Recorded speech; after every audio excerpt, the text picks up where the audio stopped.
Hello viewers, இங்கே பாருங்கள், காய்கறியை மக்க வச்ச தண்ணி இதை எடுத்து இந்த இதில் அப்படியே மொத்தமாக ஊற்றி வச்சுக்கோங்க. அந்த தண்ணி அது கூட அப்படியே பழைய சோறு தண்ணி. இங்கே பாருங்கள் விவர்ஸ், இது 3 நாள் நல்லா புளிக்க வச்ச பழைய சோறு. ஒரு கை பழைய சோறு எடுத்து நம்ம 3 நாள் என்ன செஞ்சோம்னா நல்லா புளிக்க வச்சோம்னா நல்லா பெர்மனெண்ட் ஆயிரும், புளிச்சிரும் நல்லா. அதே எடுத்து என்ன செய்யுங்க, இது கூட ஊற்றிக்கோங்க. இந்த பழைய சோறை நம்ம காய்கறி கழுவி மக்க வைப்போம்ல, அதில் போட்டு வச்சிடலாம்.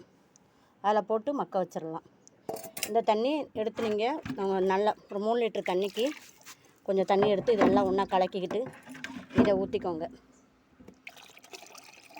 இதை ஊற்றிக்கிட்டு இதை செடி கொடுங்க. ஏன்னா காய்கறி கழிவுலையும் நல்ல செடி சிறப்பாக வரும், நிறைய காய்கள் வரும்.